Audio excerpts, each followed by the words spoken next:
everybody. Welcome to the April meeting, April 2026 meeting of the ECS board. I'd like to do a call to order. Do a roll call starting Starting online, Julia Robinson. Sophie Mackey, Roman Victoria. Nick Octavik. Megan Beach. Tiffany Jimenez. Stan O'Loughlin. Jill Serrata. Right, thank you, everybody. Let's do the Pledge of Allegiance.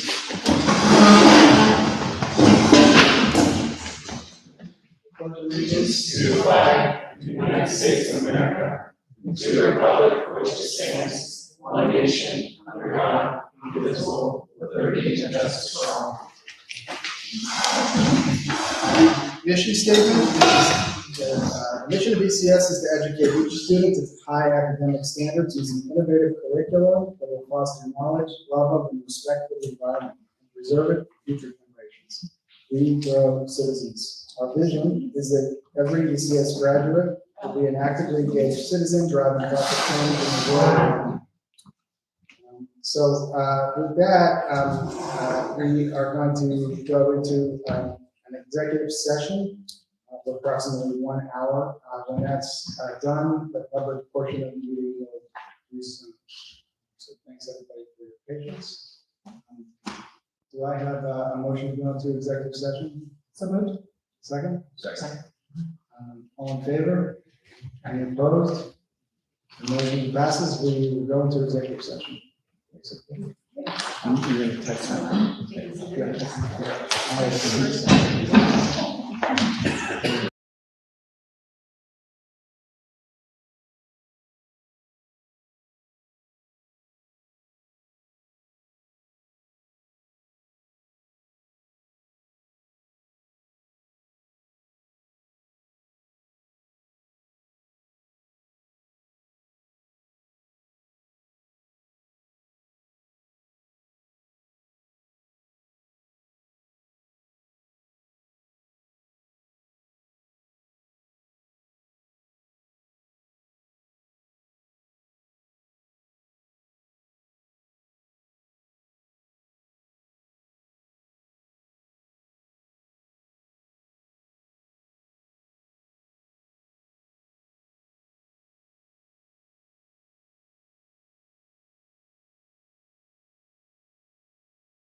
Yeah.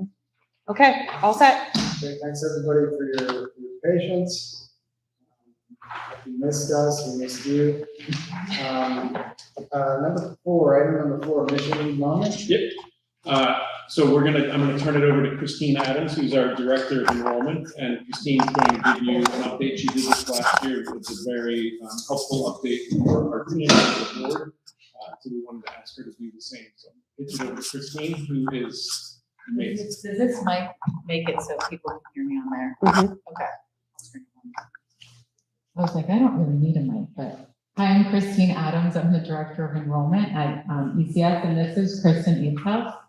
She is the Director of Family Engagement, and so she's gonna join me a little bit in this presentation just to talk about how we kind of work together on some of the things that we do. So tonight I'm gonna just provide an overview of the 26-27 lottery, including our processes, the key trends and applications, and what we're seeing across grade levels and geographic areas. I'll also highlight how the team supports families throughout the process and how we manage enrollment to ensure that all available seats are filled, which is very important since 95% of our budget is based on student enrollment. So the mission and enrollment philosophy is our enrollment process is grounded in equity, access, and our mission. The lottery ensures a fair and transparent process for all families, and I'll walk you through the processes on the next slide. So we use a software system called Schoolment where parents apply, they re-enroll there, and they complete the registration process all through the Schoolment software.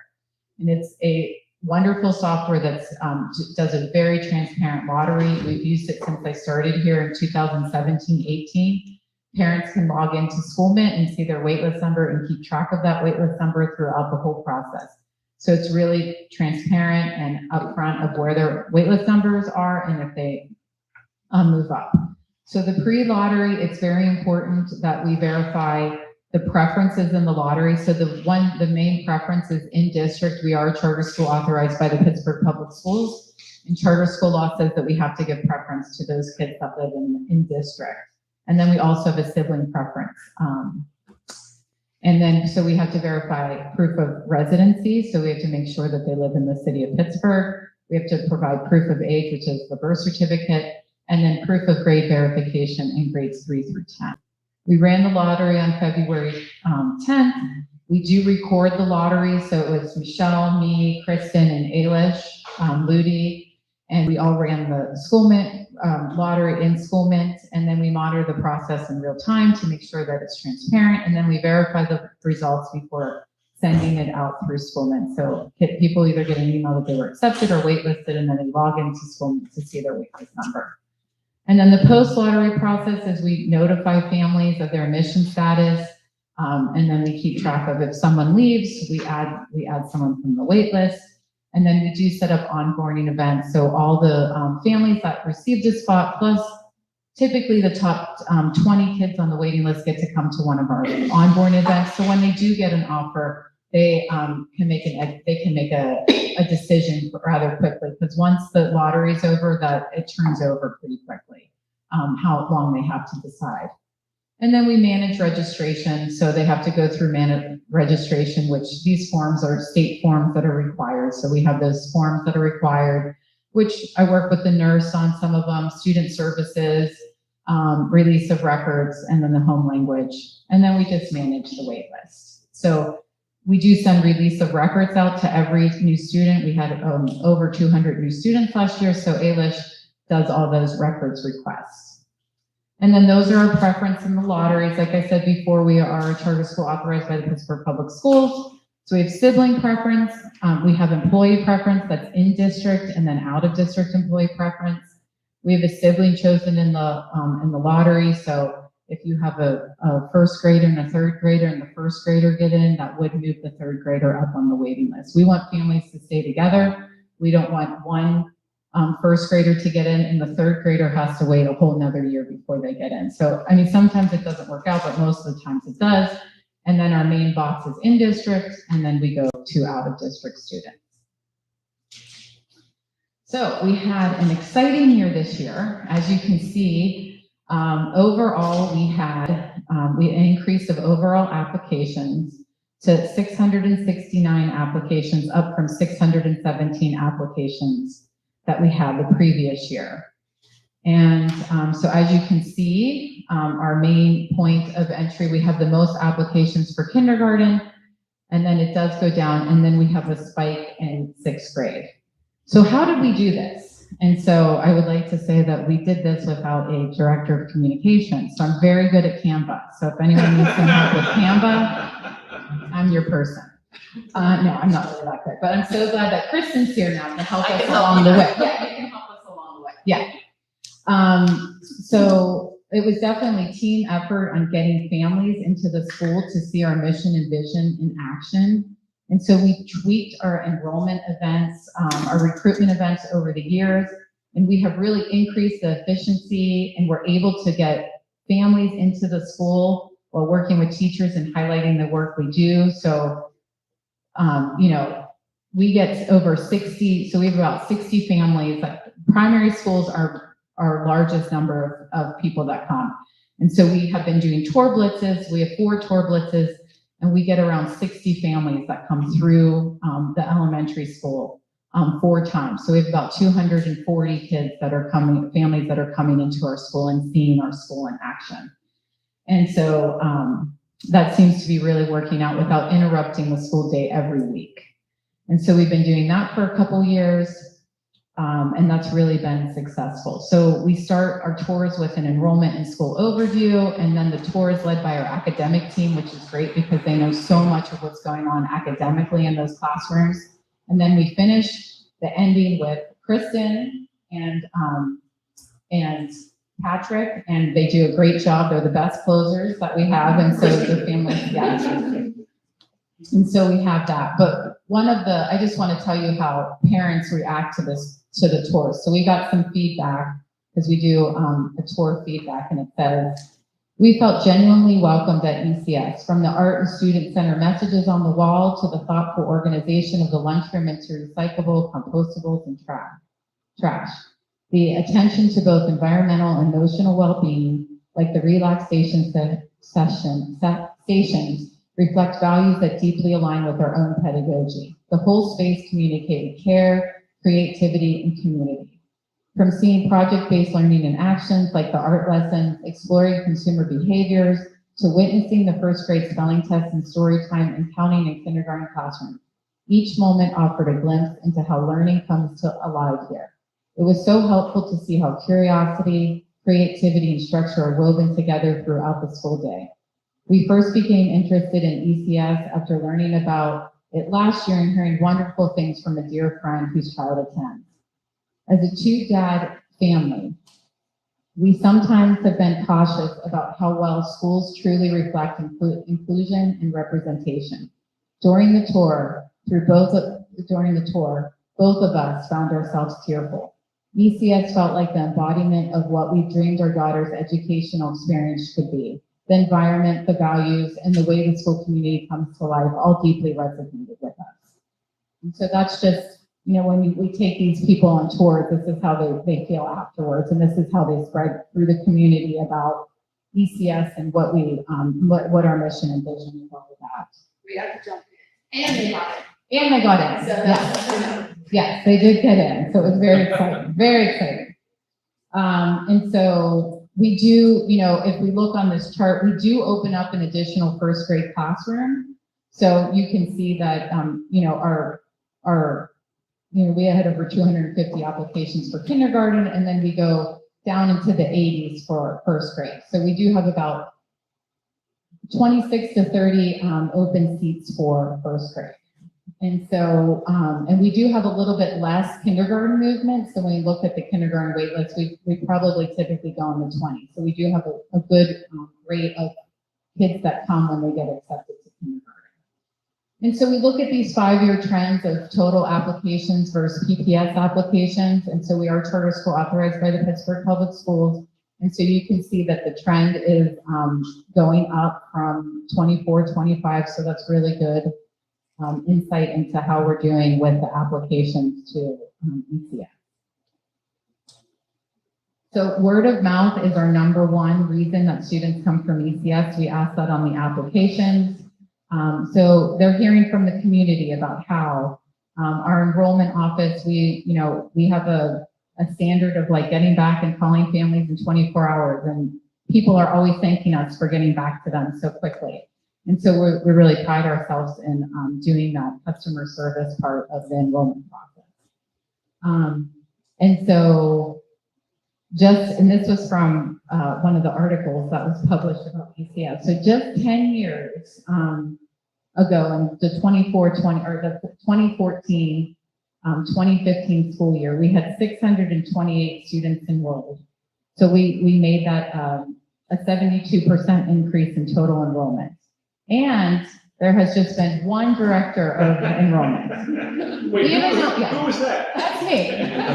But I do have a team of people that help me. So it's just not me, but we do have a team of people that help me. And so we have the engagement team that's really looking forward, or that we work with in room 104. So if you ever want to come visit, we're in room 104 downstairs. Yes. And so, Ailish and Kristen are a big part of my team, and I just couldn't do it without their help, and Michelle too. And so with the growth of the high school, like if we, right now we're at 188, and if we go to 400 students in the next 4 years, that's 113% increase too. So we're still looking at increased enrollment over the next couple of years. When we look at tuition rates, I mean, it's very important, like we are charter school authorized by PPS. I've said this multiple times, but if you look at the per pupil cost, and if you look at, this is the state, this came directly from the state. And so they just changed the charter school for cyber schools. They just changed the funding for charter school for cyber schools. So that's why it's saying for all brick and mortar charter schools up there, because it used to be the same, and last year they changed the funding model for cyber schools. But PPS, you can see the difference in the per pupil cost that we get from PPS students compared to Penn Hill students. And as you can see also that they quickly can change the per pupil cost. So you can see the revisions there. So PPS changed theirs in February.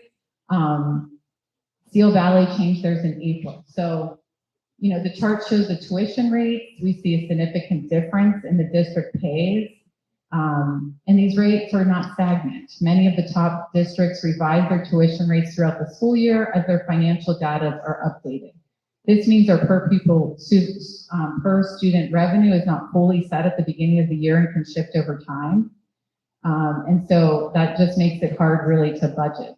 And so we have to give Michelle kudos for always making sure that everything is in place, because it's a constantly changing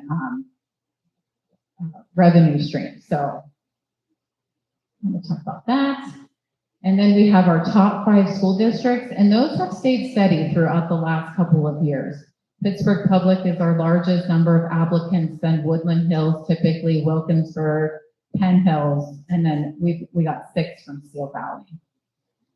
If we look at the comparison from 25-26 to 26-27, we did increase our Pittsburgh Public Schools. The biggest decrease was in Penn Hills. And I wish I could explain why that happened. I don't know, but we were down 20 applications from Penn Hill School District. And then we have our top zip codes. So as you can see, 15206, which is in this area, that's Highland Park, Morningside, that was 118, and then our next highest was 15221. So 15221 is Wilkinsburg, East End. Then 15217 is Squirrel Hill. 15218 is Edgewood, Swishville. 15201 is Lawrenceville and Stanton Heights. And then we have 15212, which is the north side. And we have 15224, which is Bloomfield, and 15226, which is in the south of South Hills. And then when we look about the comparison from last year to this year, 15206 just took off. So we really saw an increase in the 15206. a little bit of decrease in the 221 and an increase in the 17. So you can see there the comparisons of the zip codes. And then I just did the top 10 zip codes by schools, so you can see the difference. The purple is K2, the orange is 3-5, the green is the middle school, and the top part, the red, is the high school. So you can see where those applications and the zip codes are coming from and what schools they're applying to. So just to give you, and when we look at zip codes too, you know, it's very tricky in Pittsburgh because 15235 can be Penn Hills and it can be PPS. And 15221, which is where our primary school is, can be PPS or Wilkinsburg. So it's really tricky. We were looking at the one map and like the PPS goes right through their front yard. So it is a little bit trickier just to look at those and say like, oh, well, 15235 is Penn Hills, but it can be PPS too. And then I know Rohit, this is your favorite. This is all the applications submitted and where they are in the city. So those are every application, and then I broke it down by school. So these are the applications. So the two lower ones are the primary and intermediate, and the two higher ones with the hat, those are the middle school and high school. And so you can see for primary school where the applications came from, and those are all the ones that were submitted. And then here's the intermediate school. We do tend to get, like we do tend to get less applications for the intermediate school than we do for primary because of the kindergarten. And then here's the middle school, where those applications came from, where each person's address is. And then we have the high school. So when we look at the map, it just gives you kind of a visual of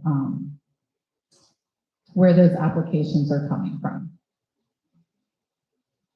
And then when we talk about preferences, we talk about, we had 67 in-district siblings, 16 out-of-district siblings, 6 out-of-district professional employees, and 4 in-district professional employees. So that made up some of our priorities.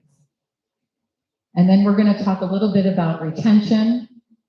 So there's our 3-year retention band. So for K2, we had about 95% retention rate. For 3-5, we had a 93% retention rate. For 6th grade, it was 80, and for the high school, it was 73%. But I did want to show, I think the middle school, we do have a transition in 6th grade, and we do have a transition in 9th grade. So that would bring down some of those numbers for the overall retention rate. And so when we talk about retention, we talk about the full family experience. So we talk about academics, we talk about family experiences and stuff like that. So I'm gonna let Kristen talk a little bit about the retention that we do together. When we are very intentional around retention. Recruitment is a big lift, but it's really important for our culture to retain the kiddos that we brought up in our community. I think about the emotional learning work we do with detention in our K-5, and when those kiddos come into high school, they're really equipped for the big changes that come to them in their development. So some of the things that we do, you know, of course we have our academic work, but then there's that whole family experience. So for instance, this year we did a teen and tween series for parents to engage them across the district, and we've had great success with that. But we've also doing things, and Vicky's right here to partner, the Green Roots Festival, which is about highlighting who we are and the through line of all the work we do. We also, you know, we're intentional with our events and when we onboard new families, and we have the special event just for our rising 6th graders that showcases the middle school. And then we do like the activities fair. We also looked at some of the data that we've collected over the years of why people leave our school. Some of it was sports and drama. So now we have the 5th graders are taking advantage of the Disney musical. And that is a piece about retaining. We've built out a sports program. We built out a rich after-school experience with partnering Venture Outdoors and YMCA. So all of these pieces go into the puzzle that make us who we are. We're really mindful of the entire family's experience here at ECS. And that is it. Does anyone have any questions? I found my laser. I thought it was gonna be fancy and then I forgot that I had the laser. Did any kids who got accepted to kindergarten, were any of them out of district that didn't have requirements? That got in during the lottery? No. Yeah. And same for sixth grade? Correct, yeah. Yeah. So everybody's PPS. Right now, everyone's PPS, unless you were a sibling without a district preference. Mhm. Yeah, we have a healthy PPS wait list. We do tend to go on the wait list more for sixth grade, because we, just like kindergarten, when I talk to parents about, what their chances of getting in, I'm like, you're gonna have people that apply for kindergarten and they're gonna apply to multiple schools, and that's the same thing with sixth grade, and they're waiting for that magnet application or they're waiting for something. So we do tend to go through the wait list a little bit more because people might get into different schools that they were looking for. And I mean, sixth grade is a huge transition period for the city of Pittsburgh. Really interesting to see the zip code breakdown for middle school.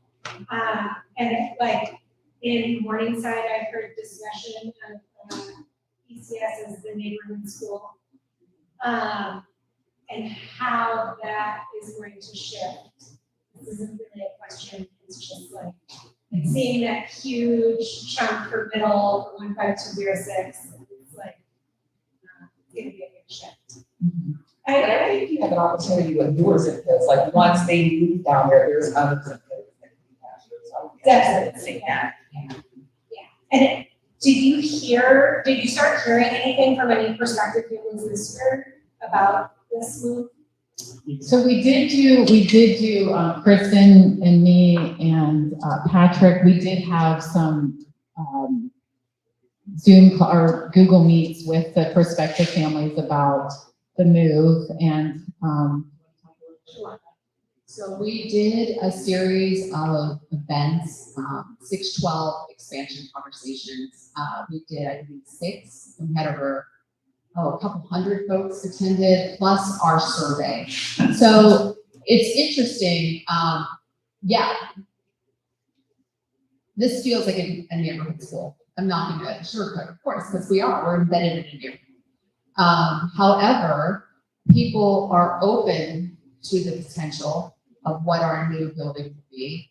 I think the release of the new potential bus routes has changed the conversation. And I'm hoping there is not just an ECS groundswell, but frankly, a Pittsburgh region groundswell, because someone that's lived here forever and not had access to a bus that doesn't take me downtown first, it's something we all need to enrich our community. So that definitely shifts. And I know Patrick, when we had that conversation, when that did come out, we actually had a parent session that evening. And it really changed the conversation real time with our call that night. But yes, this has a neighborhood school feel. Patrick and I, at one of our events, the grandparents came, and this was the school they went to. So there's, it's a warm spot here in this neighborhood, for sure. Can you go back to that? My favorite slide. which one? This is the middle school one. The middle school one's actually. Oh my word. Yeah, Okay. that one right there. Trying to see. So Christine also had, you talked about putting a slide, I don't know what happened to it, but there was a slide that she had that showed, these are the applications, and it showed the conversion from applicant to enrollment. And it is very interesting. There's, is that it? No, We're not enrolling, we're not converting applicants from the south part of the city. Okay. At the same rate. Yeah. And I think, and the north as well. I think that's, we don't, our goal is, I just want to keep reiterating this, our goal is not to create 2 separate school types. Our goal is actually to create a school where if you enroll in kindergarten, no matter where you live in the city, you have the option and hopefully the desire to continue all the way through to graduation. This gets back to what Kristen was saying as it relates to retention. So getting new applicants and new students is really important, but we also want to make sure that we're retaining the families that are already here. So we're trying to think about how to do both of these things at the same time, and trying to figure out how we can convert applicants from the south part of the city to primary, to intermediate, as well as to middle and high, is going to be an important part of our strategy going forward. What this is telling me though is that, we have about 40 open seats in 6th grade, I'm assuming, roughly, given that the retention is 60%. Kids are in 12th grade. Yeah. Ballpark. There's 40 applications that are on direct lines coming to the new location. Right? I'm just wondering, and that's without the location physically being there. So I'm feeling good about the intake. That's our hope. Yeah. So this, So the high school today is 200 close, 188. 180. So and then the new enrollment would be double or more. That's how do you see the kind of the transition from, because that's really the middle school is going to stay roughly the same size, and then high school is going to double. So how do you see the transition over time? Michelle, the grade one has the budget.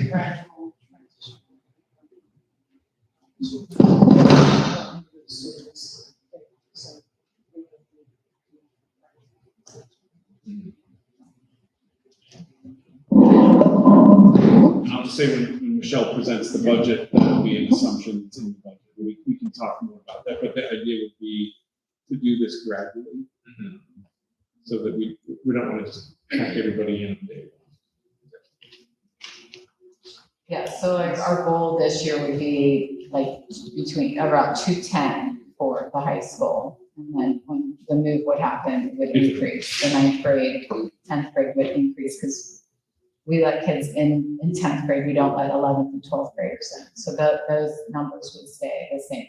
Okay. Great.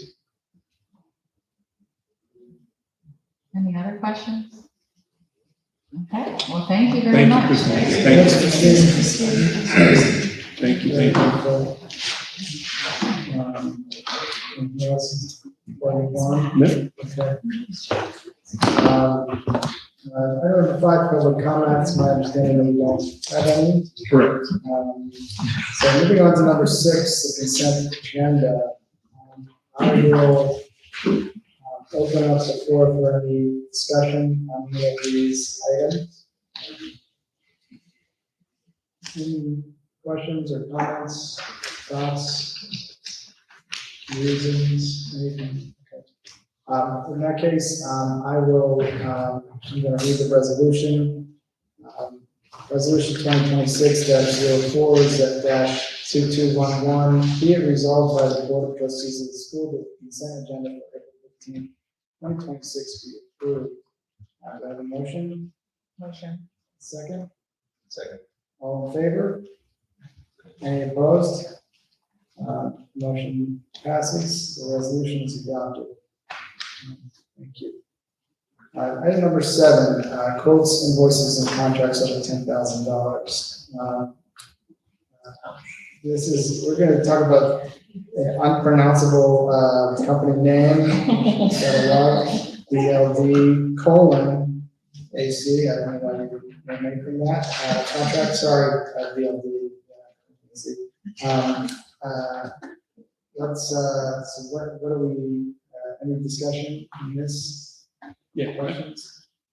I can do that if you like. Okay. Maybe I'll use this as an opportunity just to provide a general update to the board and to the parents and the public at large about what's happening. Last month, we presented to you some of the feedback that we had received from parents about the proposed move of the middle and high school to 743 Technology Drive. So we've been gathering, and Kristen was mentioning this, we've had a bunch of feedback sessions with parents. At the same time, we have been in the process of negotiating a lease with Elmhurst. We've exchanged a few drafts of that lease, but there are some core items that need to get resolved that are going to take additional process, one of which is just pinning down the cost of building out this building. And in order to get to a price for the building, we needed to come up with a preliminary set of drawings, some schematic drawings for this facility. We put together a small design working group as part of the steering committee, which we announced, and I'll just come back to that in a second. But we gathered together a small steering committee, about 15 people. Some of these folks, as we've talked about, were folks that traveled to Boston, thanks to the board's vote back in December. But they traveled to Boston to spend time thinking about buildings and programs and all sorts of great things. And so those folks were part of this, many of those folks were part of this process, but also just other members of the ECS team have been in this work. And so we've been working with the architectural firm that the property owner, Elmhurst, has contracted, and that's IKM Architecture. So we've been working with them. And we've been putting together some preliminary ideas about what this building would look like if we were to build it out. And we have completed that first stage of work for this moment, and the property owner is taking that those drawings out to get some numbers, and we hope that that will give us the opportunity to begin to finalize the lease. So that's where that work is. So a little bit of progress on the lease and a little bit of progress on the design work. We did announce this week that we are putting together a steering committee. And so this is the opportunity now for the board to put together, some representatives. We're recommending 3 representatives from the board and maybe founder, that kind of thing. And then also we've talked with the parent community organizations, and they're going to be putting together 2 representatives from the PCO. And then we've talked with the unions, and they'll each have a representative. And then we'll have a series of working groups. One working group is already formed. It's focusing on design, but we'll continue and we'll share out that information with any parent and any employee who wants to come. We'll have a crew that's looking at our schedule, or at our culture for these 2 buildings. What kind of campus culture do we want to create? That'll have a lot of things to do with safety and security, arrival and dismissal, and how we get into this building, get out of this building, how we move up and down, and all sorts of different things. And then we have a team that's going to be looking at scheduling and program, some more academic work. We're going to have a team that's going to look at community engagement and develop a community engagement plan. And again, the steering committee is open to anybody. The working groups on the steering committee are open to any parents and any employee who wants to participate. We will probably be providing updates to the parents through the PCO on a regular basis as well, so they'll have additional opportunities to hear and to engage at their meetings. And as part of all this work, as we're now like full throttle in this, trying to figure out how to move this forward. We know that we need some expertise to help support us in both the process with the steering committee and in putting together updates and thinking about where the project is and how we actually get from where we are to where we want to be if we move this forward. But we also need someone with technical expertise. We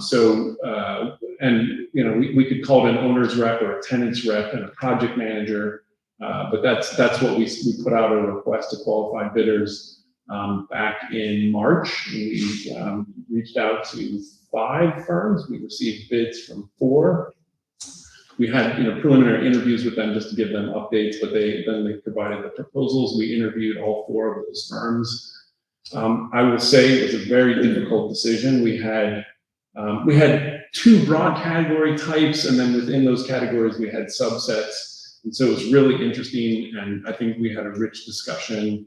But in the end, the key takeaway, and perhaps for me, most important part of this was we had unanimity in the selection and the recommendation of Build AC, or Ann Chen is the lead person. It's a sole practitioner firm, and so she's the person that we're recommending for this work. There's no doubt that she has the capabilities and the wherewithal to serve us in this way. And I think I'll let others jump in, but I think there's very clearly a close fit, which is also going to be, we're going to be basically, bunking up together for the next year plus and camping out together all the time. And I think that's going to be the expertise, the capabilities, in addition to the fit, is going to be really important. So I don't know if you guys want to. We can see what questions we have. Maybe question. Okay, that's where we're. So we're recommending moving forward with build AC for this project and a not to exceed. Build AC. I apologize. And I forget what the AC stands for, but if there's, it might be, actually, it might just be. What is it? No, it might just be, you're right, it might just be Anchan. Just Anchan. It is just Anchan, you know? It is intent, that's what it says. Yeah, I totally forgot. Build AC for this. It's what it quiz, to see if any of us will. Okay, any questions or comments, thoughts about that? I don't have any questions, but I can say I've worked with Ann over like more than a decade in her previous roles, and she's very strong. Yeah. She's, she always has an eye to sustainability and also budget, and I think she'll really be able to help make those sort of, help this team make the good decisions. I hope it all works out. So I'm not eating my words, but we've done huge projects with Ann at both Edge and GBPN, and she's probably one of my favorite architects to work with. And there's a lot, she's great though. I think you guys will be happy with her. Thank you.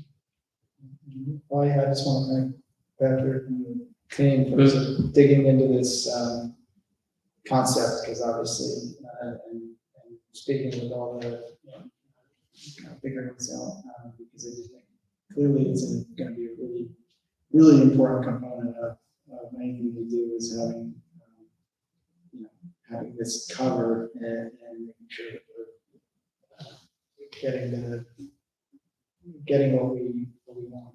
So I think it's really important. So I appreciate that. If I may, I really would like to emphasize, this is extremely important to emphasize. This was 100% unanimous, so I literally take zero credit for this. This was one of the best parts of the work that I've done so far with this team. This was not an easy decision. It was really close, and there were a lot of different things to consider. And I think for me, the most important part of this process was that we reached the kind of decision that we did. So this is literally the team's work, not mine. All right. You guys interviewed a number of strong But yeah, partners. wait, It what's wasn't like she was the only strong one, like knowing who else was on the list. Yeah, it was. There's some serious chops there. Yeah, and you gave us a couple of those, so thanks. As recommendations. Yeah, as recommendations, but you guys had some others too, so. Yeah. Good. Right. Terrific. All right, so I will read the resolution. Is there anything else? Thanks. It's resolution 2026-04-2212. Be it resolved by the Board of Trustees of the school that the BLD AC contract not to exceed $150,000 be approved. Do I have a motion? So moved. Second? Second. All in favor? Any opposed? The motion passes, the resolution is adopted. Thank you. That's I can't tell you how exciting that is. That's a huge lift for us, so thank you. Moving on, number 8, there's no policies that we're adopting tonight, so I'm going to 9. May I just note for the record? So the student code of conduct is sitting for an additional 30 days. We have received some comments, and we will come back and share those with you in May when we have the next board meeting. But our goal is to let it sit for an additional 30 days. We haven't received a ton of comments, but we've gotten some good comments. And so we'll come back and let you know how we've disposed of them, whether we've made changes or what we thought about them when we come to the May board meeting. Thanks, Patrick. And that addresses item 9 as well, which is the student code. Oh, sorry. That's okay. And we, as Patrick said, we welcome those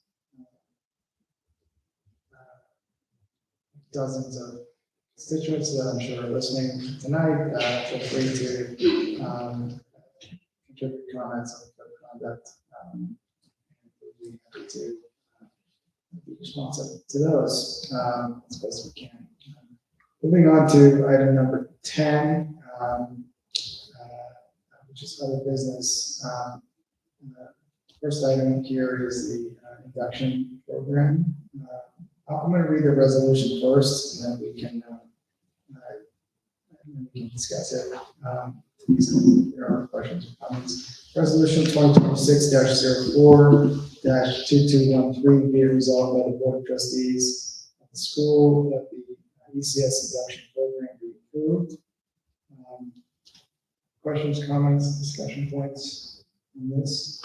I can let you know that there were no substantial changes from the feedback that we received from the induction program. The only thing is that people are really excited about it. The staff seem to be really supportive and hopeful that this will bring that needed boost to new staff that we are missing with an AIU induction program. It's good, it's just not ECS.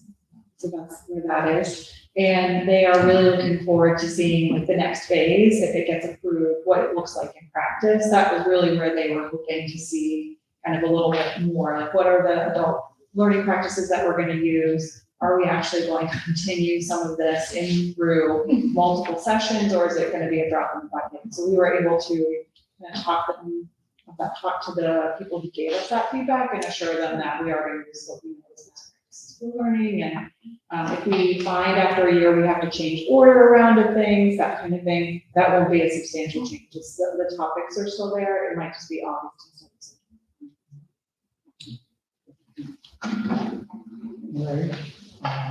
Any other questions or thoughts? An exciting program. I know we talked about it last month, and so, that's why I think there's not a whole lot here, but it's still really exciting. So thank you.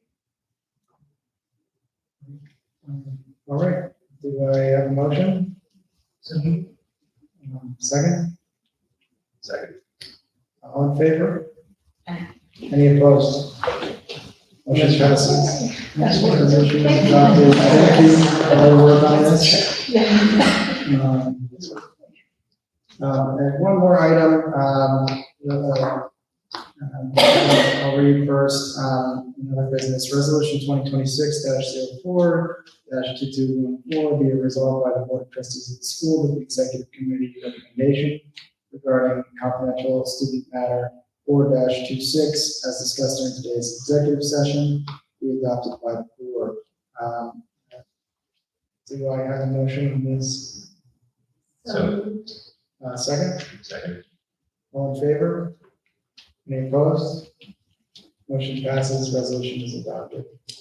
Thanks, everybody, for that. So moving on to number 11, reports. I don't have an executive committee report per se. I don't know if anybody in the executive committee have anything they would like to say. Yield my time, so to speak. If not, we'll move on. Governance committee, anybody? Yeah, so unofficially, but we're gonna start this back up. There should be a governance committee that meets. And I wrote up a thing that I can circulate, but the gist of it is, let's start doing this again. And then also, we are at 12 members and only 25% of those members are parents. We can have up to 19 members of the board. They're like, once the group starts meeting again, which I'm hoping to do before the May meeting, we can talk about like reviewing our procedures for onboarding and all of that.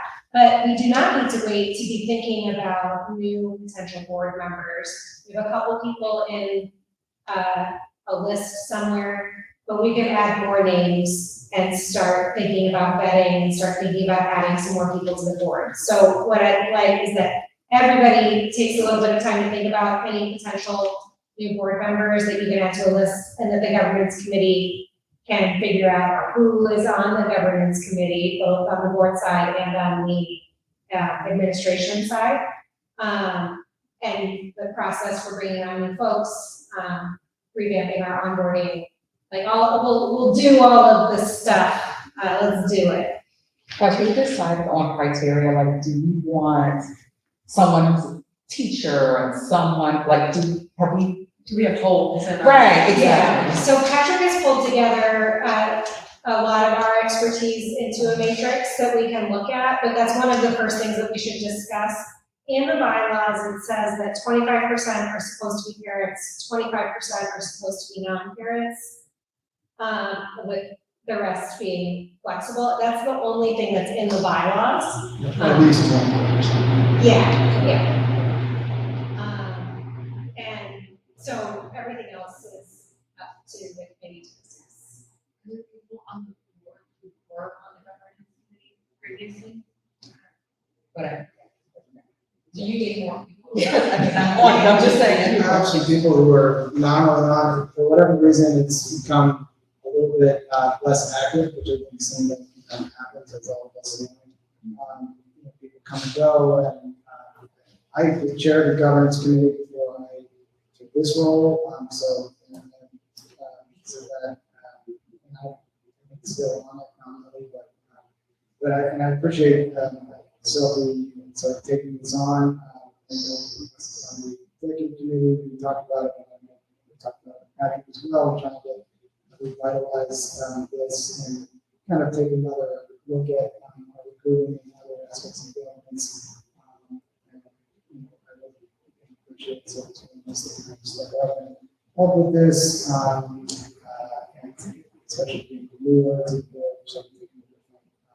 different approach, fresh approach.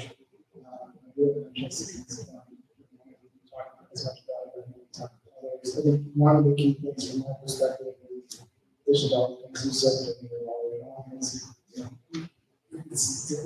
it's our responsibility as a board, but in terms of process and good governance, my view is it's a really handful thing with the administration, with Patrick, trying to work together to get the best possible figuring out how to make that process fluid, effective, interactive, because people, sometimes people have time now, tomorrow, keeping that, being realistic about the complete process and at the same time, targeting what we need, trying to be strategic, I think all that stuff is really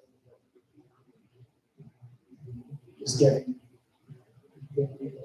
So I'm happy to talk more about that, obviously. Interested in serving on the board, reach out to any of us. You're interested in a co-chairship. I can code, but I don't lead. Like I can co-chair with you. I want to be the sole chair.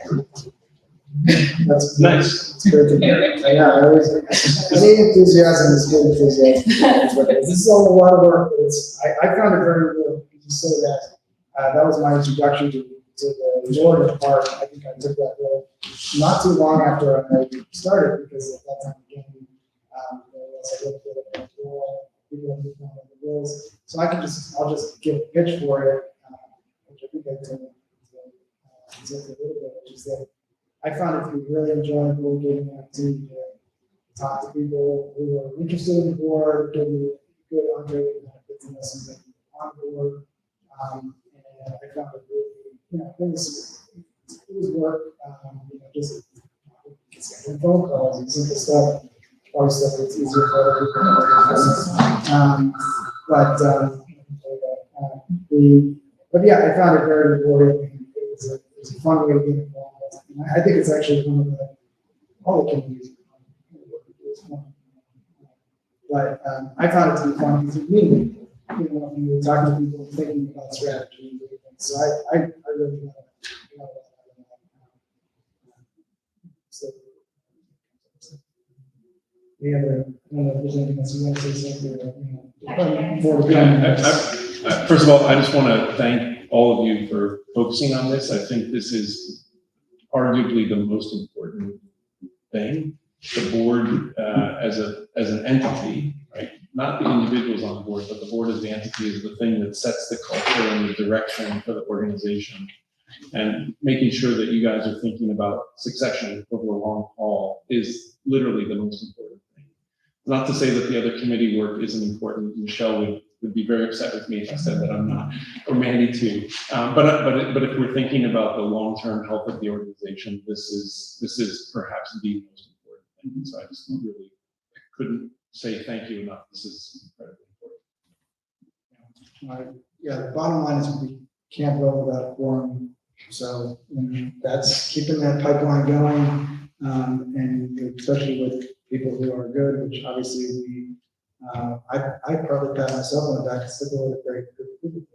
But of course I have many people for that.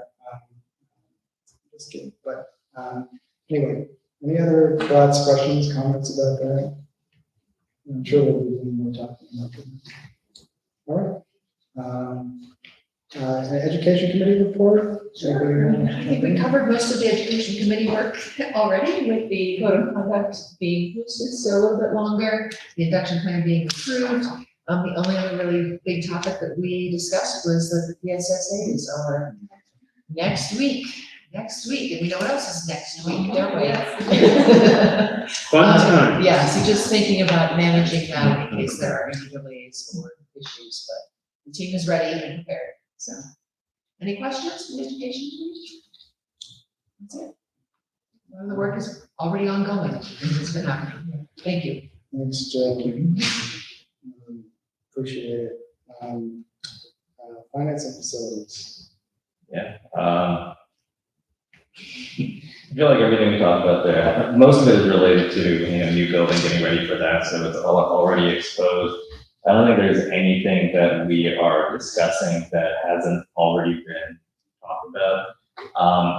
But one thing that did come up in the finance committee that I do want to bring attention to is another accolade for Michelle and wrangling some of our budget items. I think there was particularly getting some of our inflated costs under control. I think this is a big victory, and Am I able to talk about it a little bit? Yeah. Okay. And I'll let you talk about it because you did it. But essentially, if you remember a previous board meeting, our benefits were increasing by about 10% a year. And that for all of you, that means that it doubles every 7 years. And Michelle, you were able to stop the bleeding. Thank you. Yeah, so we partnered with the Henderson Brothers within this last year and made a shift on our insurance offering and how we, it's the provider we are working with UKC, which is a self-funded plan, and previously we had a level-funded plan, and kind of evaluated the risks for this year going into this, and felt that it was based on our previous trends, that this is a move that was worth making for ECS, and it has proved to be a significant financial savings for us. This year so far, we've saved $80,000, and next year it's going to be a flat increase. So that is very, very exciting for all of our employees. Yeah. So in a world where I'd say a lot of organizations are seeing that 10% increase, the fact that we are not is a big victory. So I think that's the big thing. Other than that, it's all about building, which we've already talked about. So if there are any other questions on that, feel free to ask about it.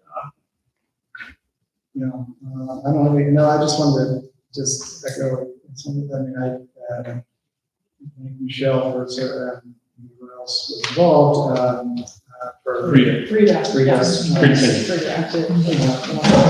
taking sort of the initiative to look into that, because obviously that's the kind of thing that's a lot of this takes extra work to look into and figure out and do all these things. There's risk involved, and it's always anybody who does a job knows it's always easier to just do what you've been doing, but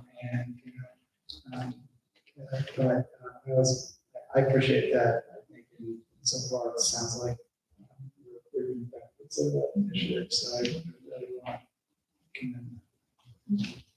So, all right. There's nothing else on that. I think I was told that we don't have any CSFT. Well, so we do have an email from. Okay. So I'll just I'll read this, but it's also I completely agree. So the teachers union, knows, first of all, that Katie Superintendent texted us and said, "Look, we're not gonna be here, it's not personal, it's just a lot going on." We feel the same way. So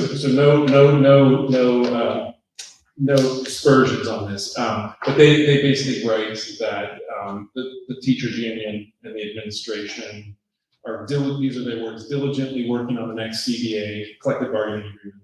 We've been making good progress and are preparing to present our economic proposals. That's the statement. And I just want to say, I think this is true. We've worked really hard. We've had lots of difficult discussions. We've agreed on a lot of things. We still don't agree on everything. We'll get there, but it's a good discussion. We're also negotiating with our paraeducators, and those conversations have been going on since January of 2025, so more than a year. And we've pretty much ironed out most of the non-economic items. Our side is reviewing a document that will basically respond to any of the open items. And they had made a proposal. They're bringing back another proposal to us between now and the time that we meet next, which will be in early May. So we're hopeful that those conversations will continue to move along and continue to be productive. Thank you, Patrick. Do we have a PCO rep? Molly's not here, but, Living Bash was fun. Patrick left before we got to make him do karaoke. I was very glad to escape that. We can figure out how to do it. Yeah. Oh, I would have been terrible. Um, I would have been so bad. there's a You'd find sale going on and staff appreciation preparation. So, if anybody wants to receive the PCO weekly email, I can send around a link in case you want to know what's going on in the school. I don't get it. Yeah, maybe I'll just get more on it. Yeah. That would be great. All right, thank you, everybody. Unless there's anything else. There's something on Friday, right? We're going to speak on Friday. Yeah. I'll set something. Okay, otherwise, I'll ask for a motion to adjourn. So moved. Second, Second. all in favor? Any opposed? All right, we're adjourned. Thank you all. Thanks, everybody. Patrick, I do want to apologize. It is not Anton, it is Applied Creative. So I apologize for teasing you.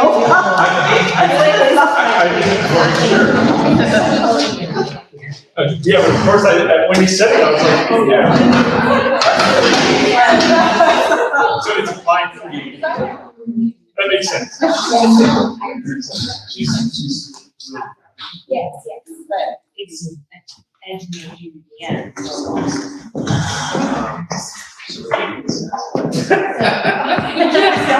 it's all right.